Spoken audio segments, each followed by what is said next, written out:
It's showtime, folks! Ladies and gentlemen, welcome back to another video. Coming off the heels of a really good pay-per-view in BattleGround. We are here to talk about the happenings of the main event and the possible ramifications from it. But before we get there, I'd like to say that BattleGround was a really entertaining pay-per-view for the most part, that is. I mean, you had Bailey debuting. That was just bananas. That crowd just went crazy. I went crazy, and that was fantastic. I hope that isn't a one-off. By the way, I hope she continues with SmackDown or Raw, whatever you have. And Sami Zayn, Kevin Owens had a WrestleMania level matchup. I mean, that was great. But let's get down to what we're here for, and that's the main event. Now, as you can tell by the title of the video, I am very pleased with the outcome of this matchup. But going into the matchup, I think that my expectations for it were a tad bit unreasonably high. And for the match, I expected this big, one of the greatest triple threat of all time, or one of. And looking back on it, that was really unfair. But to the match, it was really good. Once it picked up, it started to create some interesting dynamics.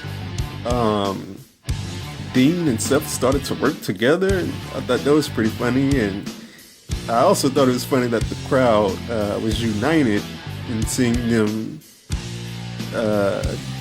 destroy Roman Reigns. They just wanted him out of that match. And just yet another reason as to why Roman Reigns needs to turn heel, but that's another story for another day. The match was really great. Had some fantastic near falls, and I was really satisfied with it. And I was quite surprised that Dean got the victory, because going into the match or into the pay-per-view, I was one to say that WWE's logic was clearly that the main title had to stay on Raw. And I was very confident that Rollins would win this match, because I figured that Reigns was out on winning this match just because of the whole situation with the violation. I figured that they wouldn't have him come in and directly win the title. So I figured that it would go to Rollins.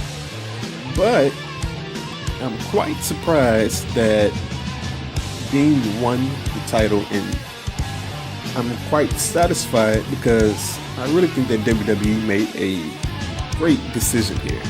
And I say that because after the WWE draft, the rosters were so uneven to Raw's favor that SmackDown really needed something to even the balance. And while keeping the main title doesn't really even it out for me, it helps the process to prove that SmackDown is closer to an equal brand to Raw. And I think that's very important, because you can't have SmackDown coming off looking second rate right out of the chute, because I mean the rosters are already unbalanced. So SmackDown really needed to have that title, and I think it was a fantastic move to keep the title on Dean. Now the question is, what's next? I mean, for 1 second, let's assume that we don't get some kind of version of the Shield matchup at SummerSlam.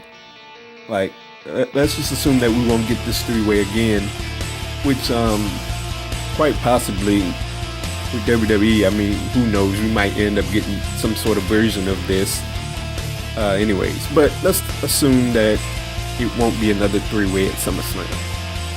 Let's entertain some possibilities. To be honest, the first situation that comes to my mind that I would love to see for SummerSlam, the main event of SummerSlam, is Dean Ambrose and AJ Styles. I think they would be fantastic as to the build to the match, and I think it would be a four-star match or what have you.